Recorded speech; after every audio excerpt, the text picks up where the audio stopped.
Ba-da-ba-bum, ba-da-ba-bum. I got him, you got him, we got him. Comic issues, yeah! Hey guys, welcome to Comic Issues episode 27. Here's the list of comics available for the next episode, so go ahead and put that down below, a box and a number that corresponds, so you can put that on the wheel and have some entries for the next video, which will be on Wednesday. I had a pretty good weekend. I went and did some ghost hunting earlier in the week at Waverly Hills Sanitarium in Louisville, Kentucky, and it was pretty good. I posted those videos up basically just for, to have some place to put them and share them with my friends and stuff, but I decided to make them public so everybody could, go through them if they want to. It was a pretty fun experience. That place is really neat. Kind of eerie, and I got this cool gimbal, I guess is what they call them. Gimbal, it's like a gyroscope thing that you hold your phone with, and it did a really good job. I was really impressed with it. So if you guys are looking for something like that, take a peek at that video and see how it holds up with the movements and stuff. It really worked pretty well. I can give you the name of it. I'll put it down on the bottom. And other than that, yeah, went on a little bit of comic hunting episode on Saturday. So I have some new comics that I'll be putting up. I got some really nice key issues, some other cool looking stuff, and yeah, the toy video is done. It's set to come out this week, I guess. I don't know what day yet, but it'll be out there. Really looking forward to that. So I'm looking forward to those videos. I really like toys. Anyways, let's get into spinning this wheel. Here we go. We're going to spin this thing now. Only 3 entries this week, or this episode. So let's see what we get. Is it E6? No, E20. E20, 20 elephants. E for elephant. Alright, let's get the comic out, and we'll see what it is, guys. Be right back. Alright, we're back. I got the comic. I did get a new shirt over the weekend. Check this thing out. The old Turtles. It's like straight from the 90s. I think I probably had this shirt when I was a kid. This is a remake one, though. So let's go ahead and get into the comic and see what it is. I got it right here, actually. So I always open these off camera and look at them first because I have a lot of risque variants and I don't want to just pop nudity up there. I guess I could... it's just easier not to edit it. So let's see here. Ah, nice! So, I really love this series. This is Chew. Chew number 1. This is Image first. But I do have the original number 1. If all my stuff was cataloged better and I didn't mix everything up for this show, I'd really be able to just pull that out and show you guys that I have the original number 1. I got it from Half Price Books. It was $100, and but I had a 20% off coupon, so I ended up paying $80 for it, and it's in great, awesome condition. So I was really happy. I pondered buying that one for a long time. They let you hold it for 3 days, so I held it, and I just waited and waited and waited, and I finally just went back and got it. But I'm glad I did. It's in my collection now. So let's get to reading this thing. This is a fun comic. I think you guys are gonna like this one. We'll be back. All right, I'm back. Love that comic. It's really good to get back into it again. I read it such a long time ago, probably 4 years ago, something like that, and it's just as good as I remember, maybe better. I really appreciate it. It was written by John Layman. He's done about 600 different comics, Gambit, Thundercats, Mars Attacks, a bunch of other stuff. The art is by Rob Guillory, and Rob Guillory is a fairly, not a new artist, but I guess he's selective or something like that, because he's only done about 200 different issues, and he has really done a bunch of stuff other than, um, for Marvel or DC. This is actually Rob Guillory original art here. This is Farmhand, number 15, I think, or something like that. I can't remember. I showed it off in one of my videos, but that's a Rob Guillory original art from Farmhand. So his most notable things have to do with Chew. He's done obviously Farmhand and Dirk Gently. So Dirk Gently was like a detective, paranormal kind of person, and I think there was a TV show for just a short span about that. I can't remember what channel that was on, but I don't know if it did very well or not. But it was supposed to be a pretty good comic. So anyways, let's get into this awesome story. So it starts out with a prologue, and there's a cutting board, and there's a chef getting ready to make up what looks to be a slow simmered shredded chicken, vegetable, and 3-bean soup. So he's cutting away, he's cutting the potatoes, and it goes through and shows him preparing things, and then like from a back view he cuts himself basically. So he chops himself, and his fingers all bleeding and everything. And the end of the prologue is him picking up a bunch of the vegetables and getting blood on them and throwing them into the soup, right? It's nasty. So then we go and we introduce the main characters. And the main character here is Tony Chew. He's a cebopathic, which means that when he takes a bite of any food, he can see what's happened to that food, like the farmers who picked it, or if he takes a bite of a hamburger, he can feel the pain of the cow and see the slaughtering of the cow, and it's a really hard experience for him. So he doesn't eat a lot of different things, but he found that the only thing that he can eat are beets. So I guess beets have no soul, I guess is what they're saying. And Tony just could not get anything from beets psychically. So beets are his savior. That's what he can eat, and not have to go through, seeing all this horrible stuff. So Tony's a cop with the Philadelphia PD, and his partner is John Colby, and they are on a stakeout. John was not supposed to leave the van, but he decided to do it anyways because, he's not a very good listener. He doesn't follow the rules like Tony, so this is like the quintessential follow the rules guy versus rebel man. So they're walking back, and they're saying that they don't get along with each other, and then we see who they're staking out, and they're staking out the Fairmont Speedy Upholstery, and it's out of business, and they're waiting to we don't know yet what they're trying to accomplish here. We just know that they're PD and they're Vice. So immediately you're thinking, illegal contraband, right? That's what Vice goes for. And so we're thinking drugs. So here's this shady character comes out carrying a bag, and they're looking at him. What should we get this guy? What's he got in there? And John throws on the X-ray specs and looks inside of his bag. He's like, no, he's just holding a couple breasts and a couple wings, probably less than a pound. Let's just let him go. And you're like, that looks like chicken. What are they doing looking for chicken?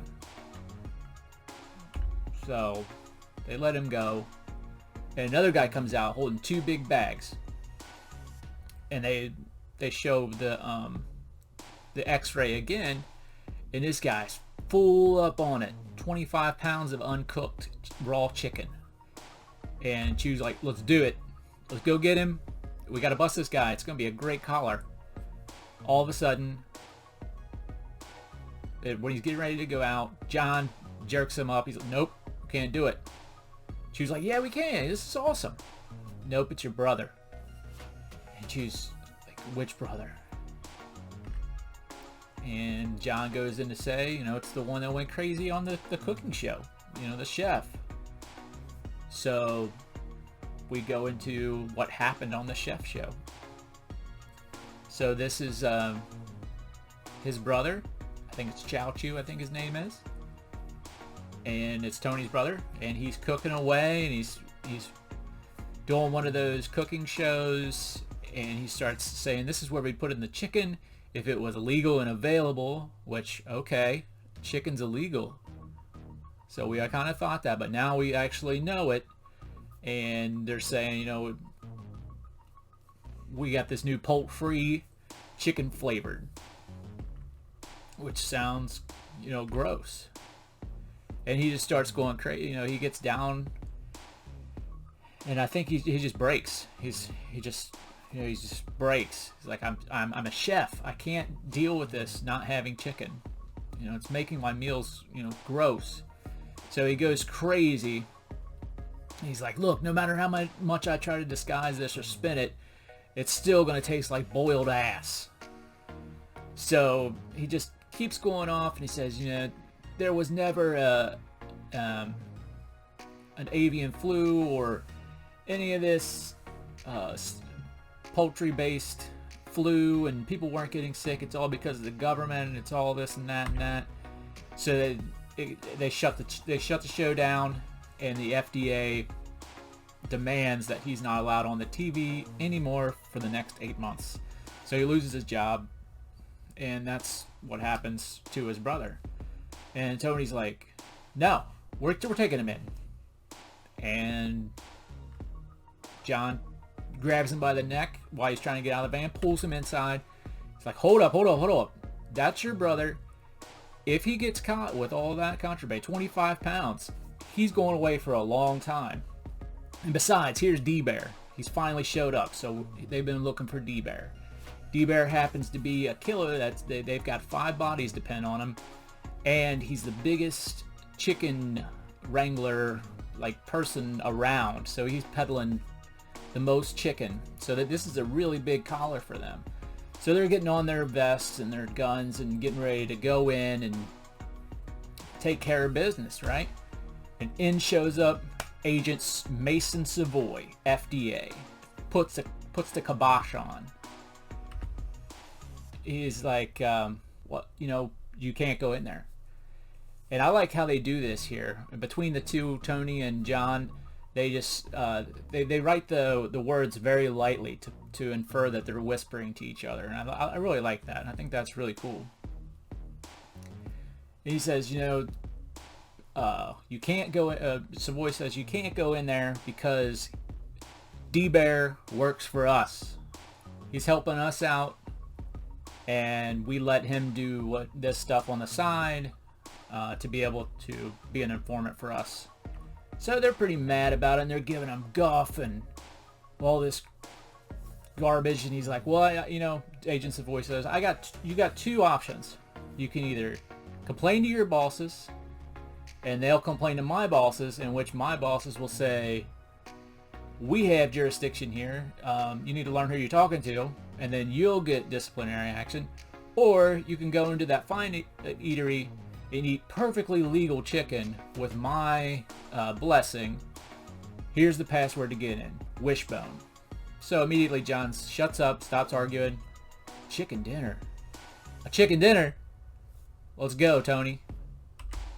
And you better not order any beet salad or something like that. You go in here, you don't order chicken, they're going to know you're a cop. So they sit down. John orders 6 chicken legs and a chicken breast, mashed potatoes, gravy, all this stuff. And Tony orders the soup. So the soup is a chicken noodle soup with vegetables. So Tony's like, you're really taking advantage of this. And John does this awesome saying right here. He's like, hey, it's like the saying goes. You outlaw chicken, and only outlaws have chicken. So the waiter brings out the food, and John Tony takes a bite of his soup, and immediately all these little pictures. And I'm going to make this my panel pick because this must have taken forever to draw out. So each one of these little pictures in here is a separate image based upon what he's eating.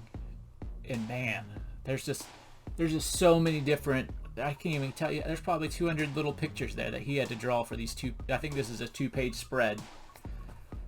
But when he probably got the direction from John saying, hey, I need 200 pictures here, I can't imagine what he was thinking. Like, wow.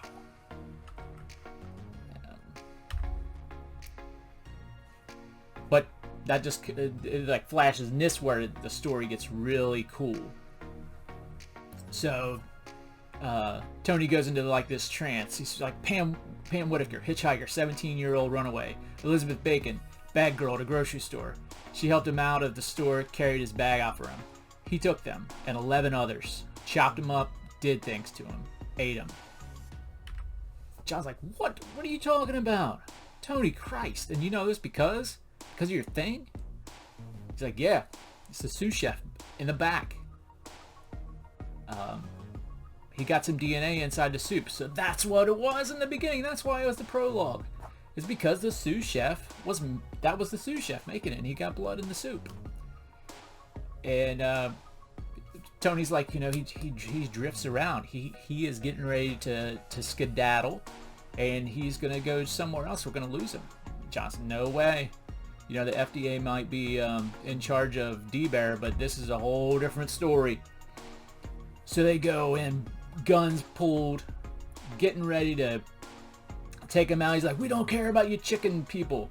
All we need is the sous chef. And the next thing you know, John's getting a cleaver to the face. Whop!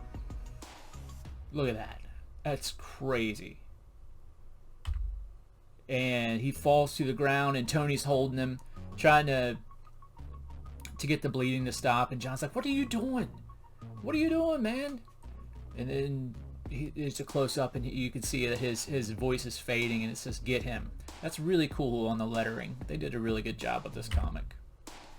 So Tony goes running after him, goes out the back door, and this is really cool, too, how they take all the color out of everything. Like, it's slow motion. Like, this is a real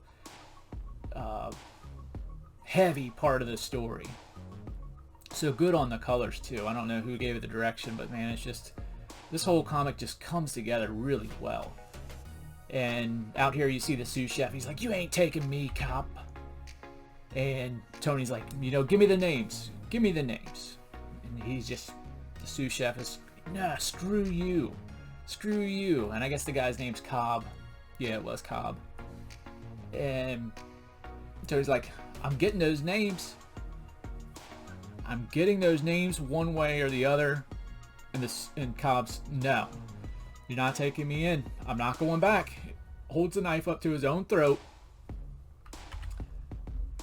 And Tony just keeps walking and like, give it to me. Give me the names. Give me the names. One way or another, I'm gonna. And then you just see the blood splatter right on Tony's face. The guy takes his own life. And Tony says, you know, if you'd rather die than go back to prison or give me these names, he's like, okay, so be it. And then you see here Tony yelling, but I'm still getting those names. So what does he do? He's a Cibopath. So he starts eating the dude's face right in the alley, just ripping his cheeks off, just gnawing him up. And later, we're at the Philadelphia Police Department, and they're congratulating Chew. Like, great collar. You know, all the 13 names check out, so he got the names. And here, this is another cool little panel view, so to say, it's through the captain's window here. And they're saying all this stuff that they found in Cobb's apartment. They found a bone saw and blood in the bathtub and a refrigerator full of heads.